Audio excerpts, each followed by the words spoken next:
The warning came at midnight, station time. Admiral was sleeping in his quarters when the emergency alarm pulled him from his dreams. He had commanded the Galactic Defense Coalition for 30 years. He had seen wars, invasions, and disasters, but the cold feeling in his stomach told him this was different. He reached the command center in minutes. His officers were already there, their faces pale under the blue lights of the massive display screens.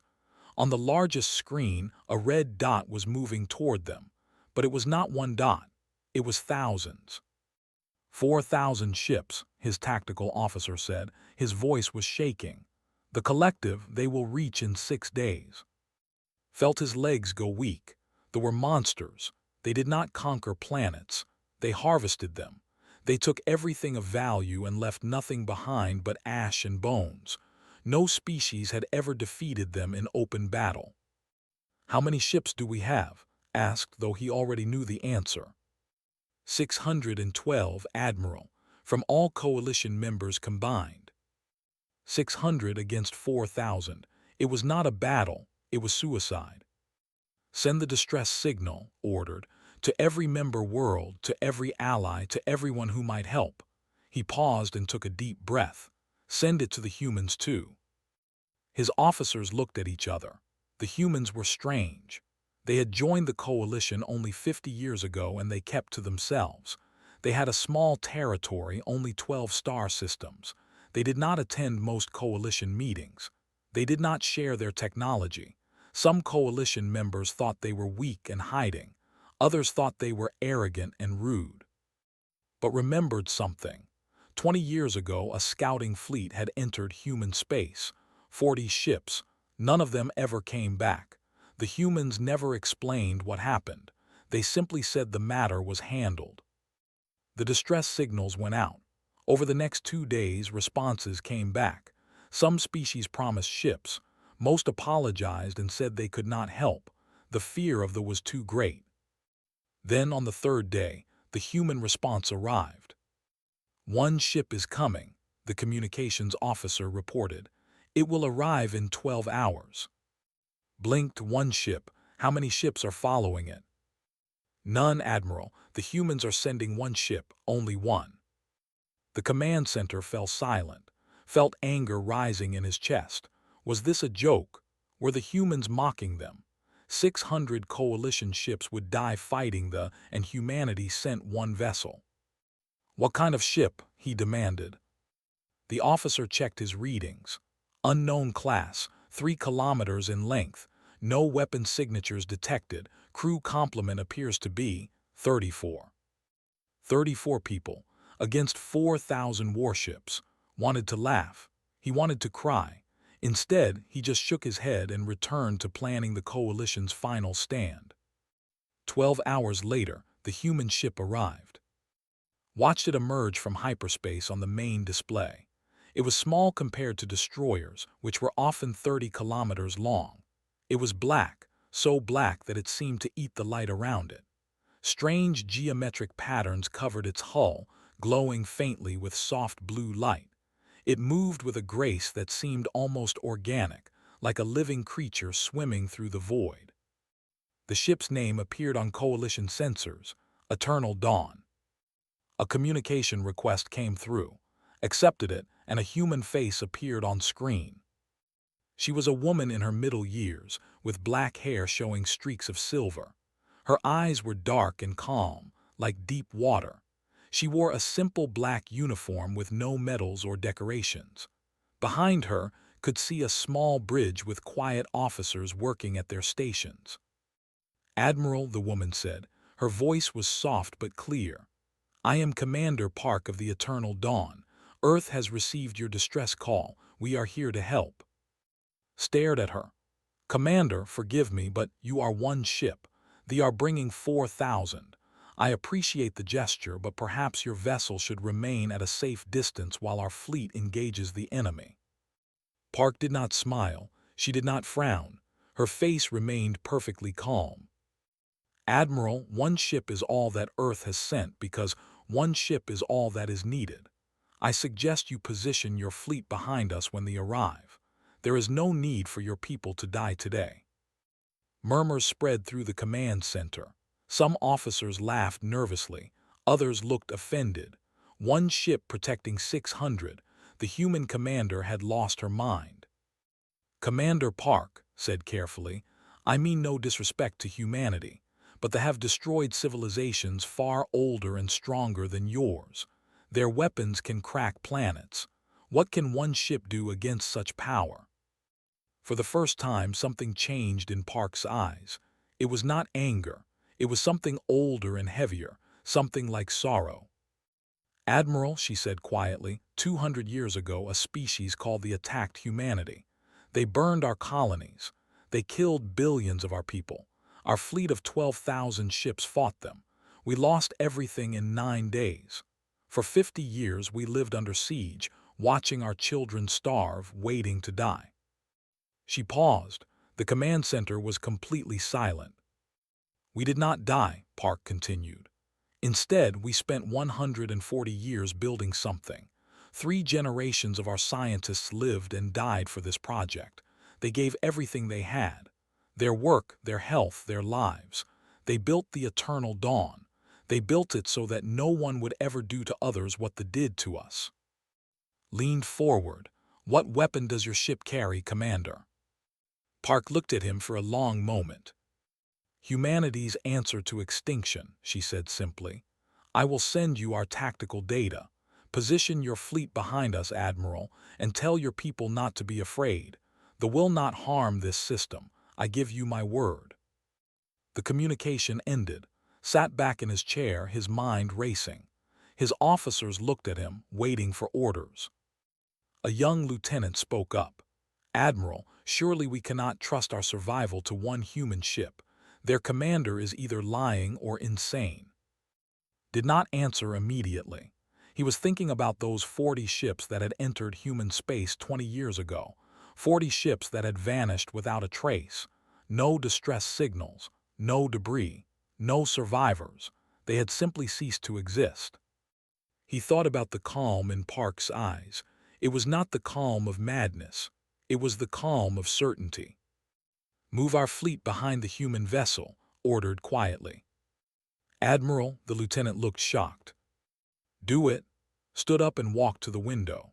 Outside, he could see the eternal dawn drifting in the darkness, its geometric patterns pulsing with soft light. It looked small and fragile against the endless black of space. But something about it made his skin crawl, something about the way it moved, the way light seemed to bend around it, the way his instruments could not quite focus on its hull. What had the humans built during those 140 years of suffering? What were they capable of? 3 days remained until they arrived. Stood at the window, watching the small black ship, and wondered if he was looking at salvation or something far more terrifying. Behind him, his officers worked in silence. The coalition fleet took position behind the eternal dawn, 600 ships hiding behind one. And in the darkness of space, Commander Park sat alone in her quarters, looking at an old photograph. It showed a young woman with bright eyes and a hopeful smile. The woman who had dreamed of folding space itself. The woman who had given humanity its answer. The woman who had died believing her work would save worlds. Park touched the photograph gently. "Soon," she whispered, "you will see what your dream became." The stars waited, the darkness listened, and somewhere in the void, 4,000 warships flew toward their fate. 200 years ago, Earth was dying. They had come without warning. One day, the skies of human colonies were clear and peaceful. The next day, they were filled with fire. The colony on New Sol burned first. 8 million people lived there. None of them survived the first hour. Park's grandmother was 17 years old when the war began. She was studying medicine on Mars when the news arrived. She remembered standing in a crowded hall, watching the screens, seeing cities turn to ash in real time. She remembered the screaming. She remembered the silence that came after when there were no more screams left. The human fleet fought back. 12,000 ships gathered from every colony, every station, every shipyard. It was the largest military force humanity had ever assembled. Brave men and women flew those ships. They knew they might die. They flew anyway. They died in 9 days. They were not like other species. Their ships did not use normal weapons. They fired something that human scientists could not understand, a beam of pure darkness that ate through shields, armor, and flesh. Human ships exploded by the hundreds. Human bodies froze in the vacuum. Human hopes shattered like glass. By the end of the 9th day, only 300 human ships remained. They fled back to Earth and Mars, carrying the survivors. Behind them, they followed slowly, taking their time. They knew humanity had nowhere left to run. For 50 years, humans lived under siege. They did not attack Earth directly. They surrounded it. They blocked all trade routes. They shot down any ship that tried to leave. They waited for humanity to starve, to weaken, to break. They found this amusing. Inside the siege, life became hard. Food was rationed. Power was limited. Children grew up in darkness, never knowing the warmth of the sun on their faces. Old people died quietly, giving their food portions to the young. Hospitals ran out of medicine. Factories ran out of materials. Hope ran out slowly, like water draining from a cracked cup. But humans did not break. In the underground laboratories of Mars, a young physicist named was working on something impossible. Was small and thin, with messy hair and tired eyes. She had not slept properly in years. She ate only when her assistants forced her to. She spent every waking moment staring at equations that no one else could understand. Her theory was simple to explain but impossible to believe. Space, she said, was not empty. Space was a fabric, a structure, a thing that could be folded and bent and twisted. Humans already used this principle for faster-than-light travel. Ships folded space to jump between stars. But wanted to do something different. She wanted to fold space in on itself. She wanted to create a point where space collapsed completely. Anything caught in that collapse would not be destroyed. It would simply stop existing. It would be erased from reality itself. "You want to build a weapon that deletes things," said General Menu, the commander of Earth's remaining military forces. He was an old man with white hair and scars on his face. He had watched his entire fleet die. He had nothing left to lose. "Yes," said simply. "No shields can stop it. No armor can resist it. No defense can protect against it, because I am not attacking matter. I am attacking the space that matter exists in. Take away the space, and everything in that space goes with it." The general stared at her for a long moment. "Can you build it?" His eyes were hollow with exhaustion. "I do not know, but I will spend my life trying. What else do we have?" The project began in secret. They called it Project Dawn. For 140 years, humanity worked. The first generation of scientists built the theory.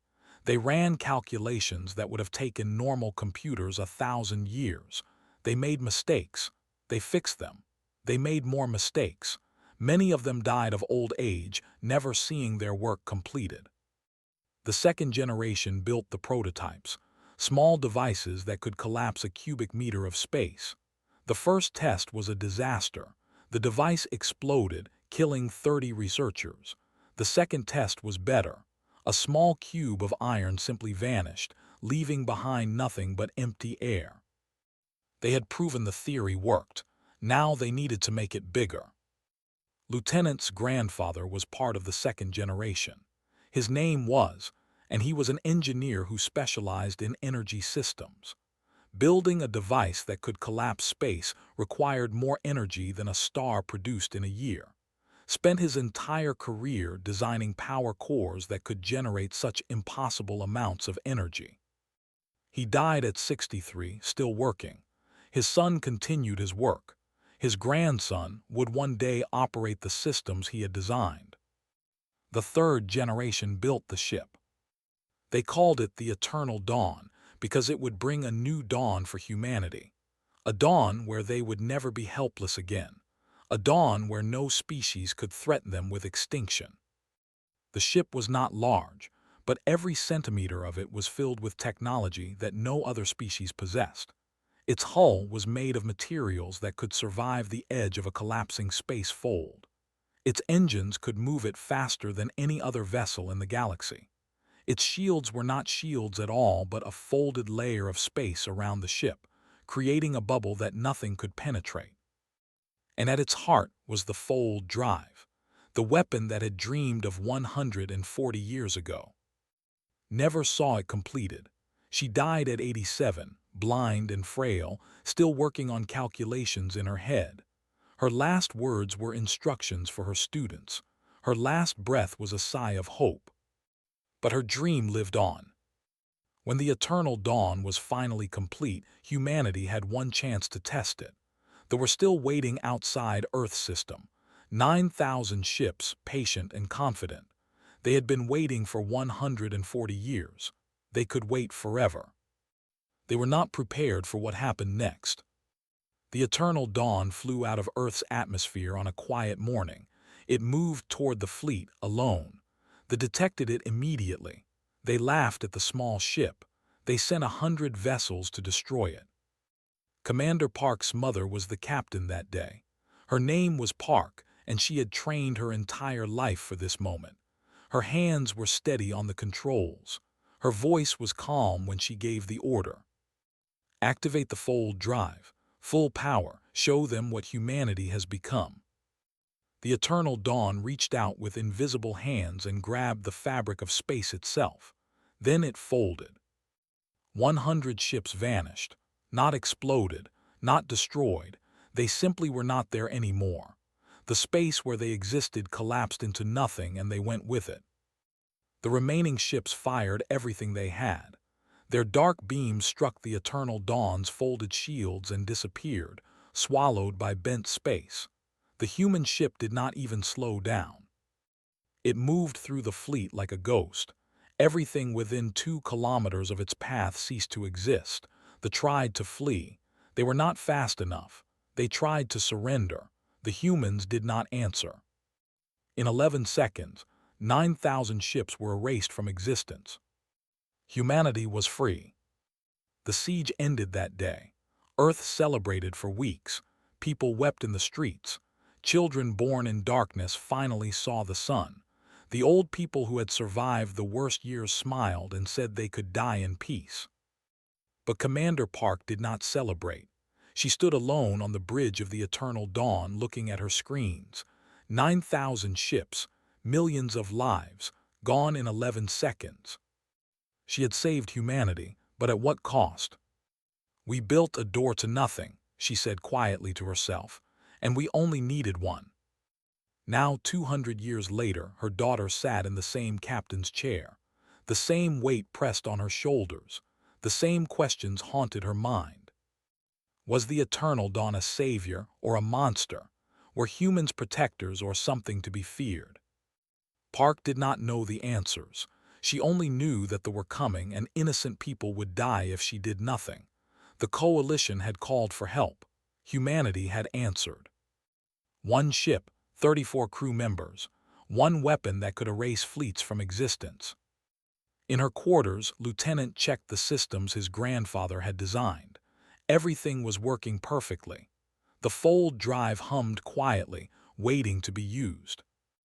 In the medical bay, Ensign, the youngest crew member at 22 years old, read the ship's history files. She learned about the 3 generations who had sacrificed everything, about the weight that every crew member of the Eternal Dawn carried. She was scared, they all were, but they had a duty. They would arrive in 3 days. The Eternal Dawn waited in silence. And somewhere in the ship's memory banks, an old photograph of a young physicist with hopeful eyes watched over them all. They arrived on the morning of the 6th day. Admiral watched them pour out of hyperspace like a dark river flooding into the system. 4,000 ships, each one bristling with weapons. The smallest were 5 kilometers long. The largest, the command ship of Supreme Commander, was 40 kilometers of black metal and death. The coalition fleet shook. 600 ships hiding behind one small human vessel watched their doom approach. Some captains prayed, some wept, some simply stared in silence, unable to believe what they were seeing. On the bridge of the Eternal Dawn, Commander Park stood calmly at the center of her crew. 34 people worked around her, checking systems, monitoring screens, preparing for what was to come. They moved with quiet efficiency. No panic, no fear, just focus. Lieutenant sat at the primary control station. His hands rested on the fold drive interface, ready to activate it at a moment's notice. His face was pale but steady. 4,112 ships confirmed, he reported. They are entering standard attack formation. Distance, 2 million kilometers and closing. Park nodded. Time until weapons range. 23 minutes at current speed. 23 minutes until they could fire. 23 minutes until the universe changed forever. The communication system crackled. A harsh voice filled the bridge, speaking in the common tongue of the galaxy. It was Supreme Commander. Attention, Coalition forces. This is of the collective. You have two choices. Surrender now and some of you will be allowed to live as workers in our farms and factories. Resist and you will be harvested. Your bodies will feed our armies. Your ships will become scrap metal. Your worlds will burn. You have 5 minutes to decide. The message ended. Silence filled the bridge of the Eternal Dawn. Ensign looked at her commander. Will they really do that, harvest people? Park's eyes were hard. They do not eat the same food as most species. They consume biological matter directly. Living beings are their preferred source. Felt sick. She was only 22 years old. She had joined the crew because she believed in the mission. She believed humanity had a duty to protect others. Now she understood what that protection meant. They will not harvest anyone today, Park said quietly. I will not allow it. She pressed a button on her console. Her voice went out to the fleet, to the coalition ships, to everyone listening. Supreme Commander, this is Commander Park of the human vessel Eternal Dawn. Your fleet will not proceed any further. Turn back now and no harm will come to you. Continue your attack and you will be destroyed. This is your only warning. Laughter came back through the speakers. His voice was thick with amusement. One ship, one tiny human ship threatens the collective. I have heard that humans are insane. Now I believe it. Your species is barely a footnote in galactic history. You hide in your small corner of space, pretending to be important. And now you threaten me. More laughter from the fleet. Thousands of ships, millions of warriors, all laughing at the small black vessel that stood in their path. Park did not respond. She simply waited. His voice turned cold. Kill the human ship, make it slow. Let the coalition see what happens to those who oppose us. 100 warships broke formation. They accelerated toward the Eternal Dawn, weapons charging. Each ship was 10 times the size of the human vessel.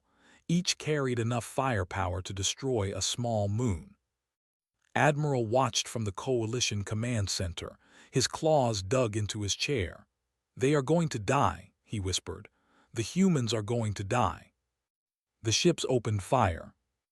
Beams of red energy lanced across space. Missiles flew in swarms. Kinetic rounds traveled at incredible speeds. Every weapon they possessed was aimed at the Eternal Dawn.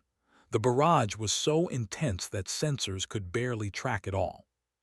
Then something strange happened.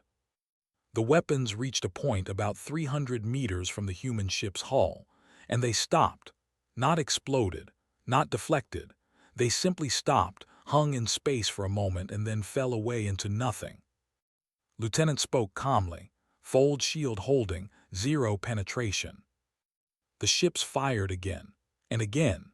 Thousands of weapons struck the invisible barrier around the Eternal Dawn. None of them passed through. Laughter died. His voice came through the speakers again, angry now. What trickery is this? All ships, concentrate fire on the human vessel. More ships joined the attack, 200, 500, 1,000 ships all firing at once. The space around the eternal dawn filled with light and fire and death. The human ship did not move. It did not shake. It simply floated there, untouchable, while the most powerful weapons in the fleet failed to scratch its hull. On the coalition ships, officers stared at their screens in disbelief. Some began to whisper prayers. Others started to hope. Admiral leaned forward. What is that shield made of? How is it stopping everything? His science officer shook her head. Admiral, I do not understand. The shield is not blocking the weapons. It is folding space around the ship.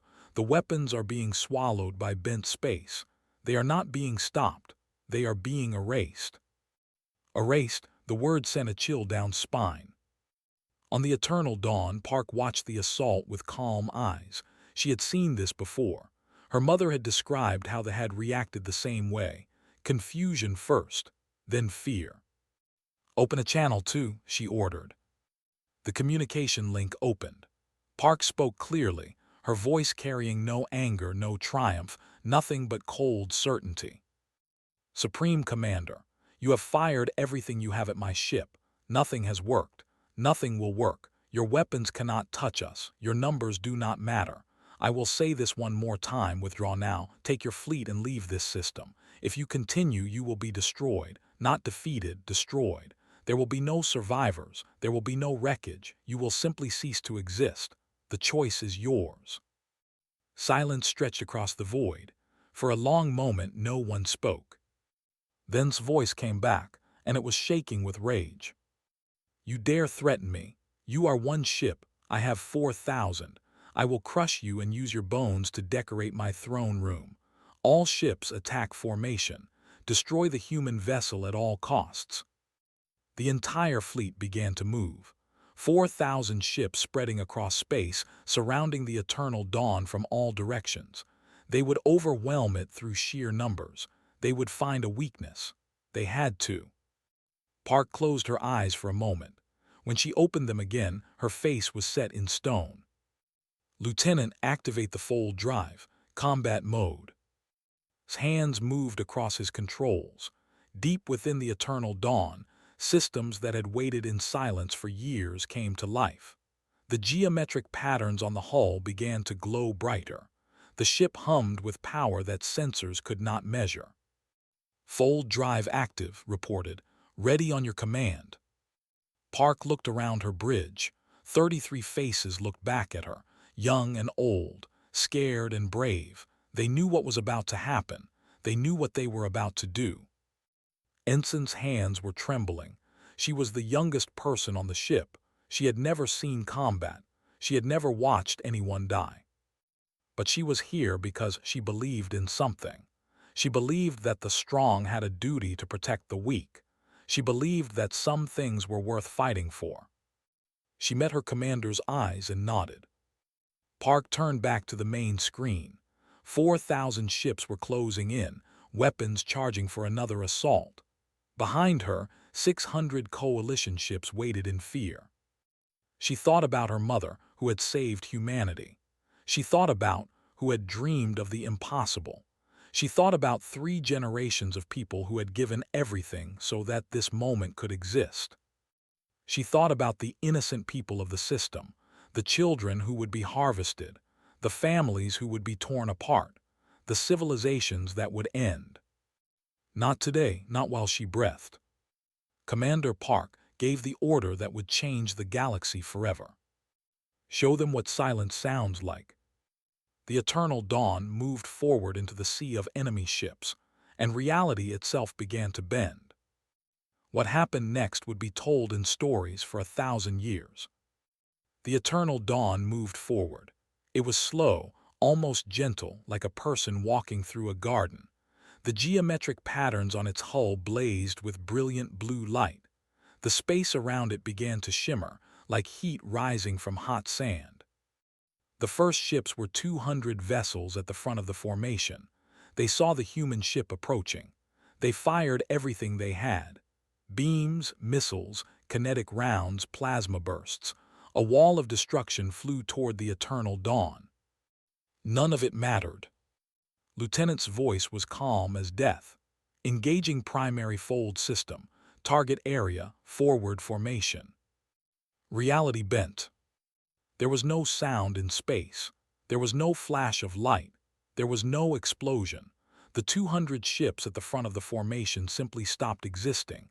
One moment they were there, massive and terrifying. The next moment they were not. The space where they had been was empty, as if they had never existed at all. On the Coalition flagship, sensors went insane. Officers screamed in confusion. Admiral grabbed his console to keep from falling. "What happened?" he demanded. "Where are the ships?" His science officer was staring at her screens with wide eyes. Her voice came out in a whisper. "Gone, they are just gone. I am not detecting any debris. No energy signatures, no radiation, no bodies. The ships have been completely erased. The space they occupied has been folded out of existence." Felt his heart's pounding. 200 ships gone in the blink of an eye. No battle, no death, just nothing. On the flagship, Supreme Commander was screaming orders. His officers were running in all directions, trying to understand what had just happened. Their sensors showed empty space where 200 of their most powerful warships had been. "Impossible," roared. "This is impossible. Attack, all ships attack." The fleet responded. 4,000 ships minus 200. They spread out, trying to surround the tiny human vessel. They came from all directions, firing constantly. The space around the eternal dawn filled with weapons fire. The human ship ignored them all. It moved through the formation like a swimmer through water, smooth, steady, unhurried. Everything within 2 kilometers of its path ceased to exist. Ships vanished, weapons vanished, warriors vanished. There was no pain, no suffering, no slow death, just instant, total, complete erasure. Ensign watched the tactical display with tears running down her face. She could see the ships disappearing. Hundreds of them, thousands of them, living beings who had been breathing, thinking, existing just seconds ago. "Is this right?" she whispered. "Is this what we are supposed to do?" Commander Park heard her. Her own face was pale, her eyes heavy with something that might have been grief. "No," she said quietly. "It is not right. Nothing about war is right, but the alternative is worse. If we do nothing, billions of innocent people will die screaming. If we act, millions of aggressors will be erased quickly. Neither choice is good. We can only choose which evil is smaller." The eternal dawn continued its path of erasure. 1 minute, 400 ships gone. 2 minutes, 700 ships gone. They began to panic. Their perfect formation broke apart. Ships fled in all directions, trying to get away from the impossible human weapon. Some accelerated toward the edge of the system, hopping to reach hyperspace distance. Others fired their engines randomly, spinning and twisting to avoid the eternal dawn's path. It did not help. The human ship was faster than it looked. It moved through the chaos with terrible precision, erasing everything in its path. There was no escape. There was no defense. There was only vanishing. Watched his fleet disappear. 1,000 ships gone, 1,500. He had never known fear before. He had conquered 100 worlds. He had harvested 100 species. He had believed himself invincible. Now he understood that he was nothing. "Ramming attack," he screamed into his communicator. "All ships ramming attack, crash into the human vessel, destroy it no matter the cost." 50 ships responded. Their captains were loyal. Their crews were brave. They accelerated to maximum speed, aiming directly at the eternal dawn. They would sacrifice themselves to stop the nightmare. Lieutenant watched them coming on his display. 50 targets approaching at ramming speed. Distance, 500 kilometers. Park nodded. Point erasure, individual targets. His hands moved across his controls. The fold drive shifted its focus. Instead of erasing large areas of space, It created tiny points of collapse directly on each approaching ship. Pop, a destroyer vanished. Popped another. Pop, pop, pop. 50 ships became 50 empty points in the void. The ramming attack lasted 11 seconds. 3 minutes had passed since the battle began. The fleet was half gone, 2,000 ships erased, 2,000 more fleeing in all directions. On the coalition ships, no one was speaking. Officers stood frozen at their stations. Some had fallen to their knees, some were crying, some were praying. Admiral watched the destruction with ancient eyes. He had seen wars. He had seen battles. He had seen death on scales that would break most minds. He had never seen anything like this. "What have the humans become?" he whispered. His voice was barely audible. "What have they built?" The answer moved through space before him. A small black ship surrounded by geometric light, erasing an empire's fleet like a person erasing words from a page.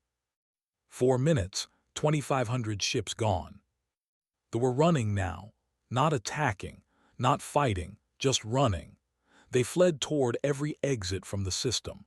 Some made it to hyperspace distance and vanished into faster-than-light travel, escaping the nightmare. Most did not make it. The eternal dawn pursued them, not quickly, almost leisurely. It gave them time to feel fear, time to understand what was happening, time to send messages back to their. One young officer, barely old enough to serve, transmitted a final message as the human ship approached his vessel. "They do not kill," he said, his voice shaking. "They delete, they remove you from existence. There is no wreckage, no bodies, no graves. You simply stop being. It is worse than death. It is worse than anything. Please, please do not send more ships. Do not fight them. They cannot be fought. They can only be avoided. They." His transmission ended. His ship ended. He ended. 5 minutes. His flagship was one of the last ships remaining. His fleet of 4,000 had been reduced to a few hundred survivors, scattered and fleeing. His own ship's engines were damaged from a collision with debris. He could not escape. The eternal dawn approached slowly. Stood on his bridge, surrounded by terrified officers. He had spent his life taking from others. He had never imagined being on the receiving end. "This is Supreme Commander," he broadcast, his voice cracked. I surrender unconditionally, please no more." The human ship stopped. It floated in space, 1 kilometer from his flagship. Its geometric patterns pulsed with soft blue light. Commander Park's voice came through his speakers. "Surrender accepted. You will withdraw from this system immediately. You will return to your collective with a message. Speak these words to your leaders, to your people, to every ear that will listen." His legs were shaking. What message? Park's voice was cold and clear and ancient with sorrow. "Humanity does not seek war. We do not want conquest. We do not desire empire, but we have ended our capacity for defeat. We have built something that cannot be stopped, cannot be matched, cannot be overcome. If you come in peace, we will welcome you. If you come with violence, you will be erased. Choose accordingly." Lowered his head. "I will deliver your message. Go." The eternal dawn turned away. It moved back toward the coalition fleet, leaving its broken flagship behind. 388 ships remained from a fleet of 4,000. They fled into hyperspace, carrying survivors, carrying stories, carrying fear. The battle was over. It had lasted 6 minutes. On the bridge of the eternal dawn, Commander Park sat down heavily in her chair. The adrenaline was fatting. The weight was returning. She had saved the coalition. She had erased thousands of ships, millions of lives. Ensign approached her slowly. "Commander, are you all right?" Park looked up at her youngest crew member. Her eyes were empty. "No," she said honestly. "I am not all right. I will never be all right. None of us will. This is the price of power. This is the weight we carry. Every time we use this weapon, a part of us dies too." She stood and walked to the window. Outside, the stars shone peacefully. The space where thousands of ships had been was empty and silent. "But we carry it anyway," Park continued. "Because if we do not, innocent people suffer, children are harvested, civilizations burn.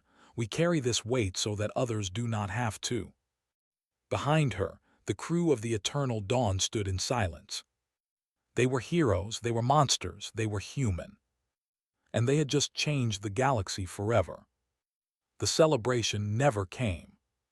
In the hours after the battle, the coalition ships remained silent. Captains who should have been cheering instead sat in their chairs, staring at empty space. Officers who should have been relieved instead whispered prayers of thanks and terror mixed together. They had been saved, but they had also witnessed something that would haunt their dreams forever. Admiral requested a private meeting with Commander Park. She agreed.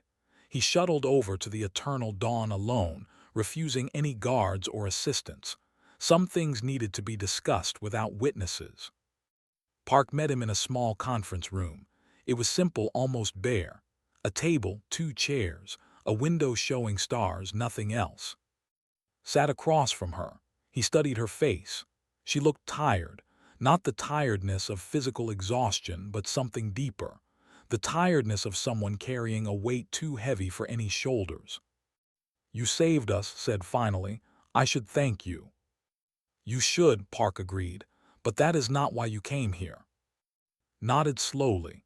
"No, I came to ask a question that every species in this coalition is thinking, a question that will spread across the galaxy in the coming days." "Ask it." The old admiral leaned forward. "What stops you? What stops humanity from using this weapon on anyone you choose? You could conquer the galaxy. You could erase any species that annoys you. You could become the very monsters you just defeated. What stops you?" Park did not answer immediately. She reached into her pocket and pulled out a small device. She placed it on the table between them. A holographic image appeared. A burned planet, cities reduced to ash, billions of graves marked with simple stones. "This is what stops us," she said quietly. "This is Earth. This is what they did to our colonies. This is why we built the Eternal Dawn." More images appeared. Children starving in underground bunkers. Parents giving their food to keep their families alive. Old people dying quietly in corners so that the young could survive. "For 50 years we suffered," Park continued. "For 50 years we watched our people die slowly. We know what it feels like to be helpless. We know what it feels like to have no hope. We remember." She touched the hologram, and it changed to show the Eternal Dawn being built. Thousands of workers, decades of labor, 3 generations giving their lives to a project they might never see completed. "We did not build this weapon because we wanted power. We built it because we had to. Because no one should ever suffer what we suffered. Because somewhere in the galaxy there is always a species like or something worse, and someone has to be able to stop them." Was silent for a long moment. "But power corrupts," he said finally. "Every species that has ever held ultimate power has abused it. Why should humanity be different?" Park smiled sadly. "We might not be different. In 100 years, 1,000 years, maybe humanity will become what you fear. Maybe we will forget our pain and become monsters. That is possible." She leaned forward, and her eyes were fierce. "But today, we remember. Today, I remember the stories my grandmother told me about the siege. Today, I remember the photograph of on my wall, the woman who dreamed of saving us all. Today, every crew member on this ship knows why we carry this weapon, and why we must never use it except when absolutely necessary." She stood and walked to the window. "The Eternal Dawn is not a threat, Admiral. It is a promise. A promise that no species will do to others what was done to us. We sent only one ship because we hope we never need to build another. We hope that one ship, one warning, will be enough to keep the galaxy peaceful." Rose and joined her at the window. "And if it is not enough, then we will do what we must, and we will hate every moment of it, and we will carry the weight forever." The two commanders stood in silence, watching the stars.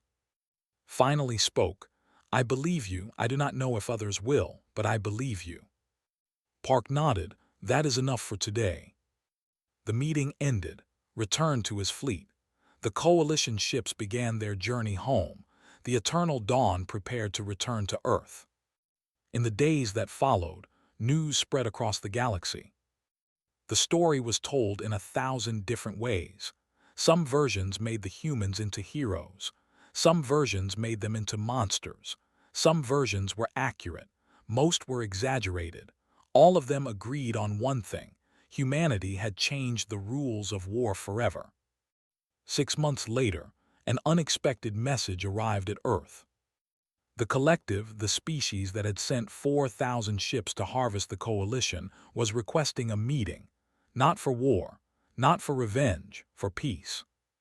The meeting took place on a neutral station. The human delegation was led by Earth's foreign minister, a quiet man named O. The delegation was led by himself, the supreme commander who had survived the battle of. Was different now. The arrogance was gone from his eyes. In its place was something that might have been respect, or fear, or both. "We have discussed your message," said. His voice was rough but sincere. "Your warning, we have decided to accept it." Minister O raised an eyebrow. "Accept it how?" "We will stop our harvesting operations. We will release our worker populations. We will seek other ways to sustain ourselves." Paused, struggling with words that clearly did not come naturally to him. "We do not want to be erased. None of us do. Your weapon has made war meaningless. We cannot win. We can only cease to exist, so we choose peace." O nodded slowly. "Peace is acceptable. We will help you find alternative food sources if you need assistance. The galaxy has resources enough for all." The treaty was signed that day, the first of many. In the years that followed, other aggressive species made similar choices. The had been erased entirely. The had chosen peace. Word spread: do not challenge humanity. Do not threaten the innocent. The eternal dawn was always watching. Wars did not end entirely. Some conflicts were too old, too deep, too personal to resolve. But the great conquering species, the empires that had terrorized the galaxy for thousands of years, began to change. Some out of fear, some out of wisdom, some simply because they had no other choice. The galaxy grew quieter, not perfect, not utopia, but quieter. On Earth, the eternal dawn rested in orbit. It never needed to fire its weapon again. Its existence alone was enough. A silent guardian, a promise kept. Commander Park retired from active service 3 years after the Battle of. She was tired. She had earned rest. But she did not truly rest. Instead, she became a teacher at the Naval Academy, training the next generation of officers. Her first lecture became famous throughout human space. "War is not about the weapons you carry," she told her students on that first day. "It is not about the ships you command or the soldiers you lead. War is about the lengths you will go to protect what you love, about the sacrifices you will make for people you will never meet, about carrying weight that no one should have to carry, because if you do not, someone innocent will suffer." She looked out at the young faces before her. Some were eager, some were scared, all were listening. Humanity built the eternal dawn because we had no choice. We were dying and we refused to die. We were helpless and we refused to stay helpless. 3 generations gave everything they had so that we could survive, so that others could survive. That is what we do. That is who we are. She smiled, and for a moment she looked young again. "I hope none of you ever have to use the weapons we have built. I hope the galaxy stays peaceful. I hope our promise holds, but if it does not, if darkness rises again, you will be ready. You will carry the weight. You will protect what matters." She turned to face the window. Outside, the eternal dawn hung in orbit, black and silent and patient. "You will be human." Far away in a quiet memorial garden on Earth, flowers grew around a simple monument. The monument listed names: Thousands of names. Scientists, engineers, workers, dreamers, everyone who had died building the eternal dawn. At the top of the list was one name carved larger than the others: Doctor, Physicist, Dreamer, Savior. Beneath her name was an inscription she had written in her final days. We build for those who will never thank us. We sacrifice for those who will never know our names. We dream of a future we will never see. This is what it means to be human. This is what it means to hope. The flowers swayed in a gentle breeze. The sun shone on the monument. The names rested in peace. And in orbit above, the eternal dawn waited. Silent, patient, ready. Humanity's promise to the universe. Humanity's answer to extinction. The galaxy had always wondered why humans were so quiet among the stars, why they stayed in their small corner of space, rarely speaking, rarely interfering. Now they understood. Humanity had simply been busy building something that would make noise unnecessary. One ship, one weapon, one promise. And a silence that would last forever.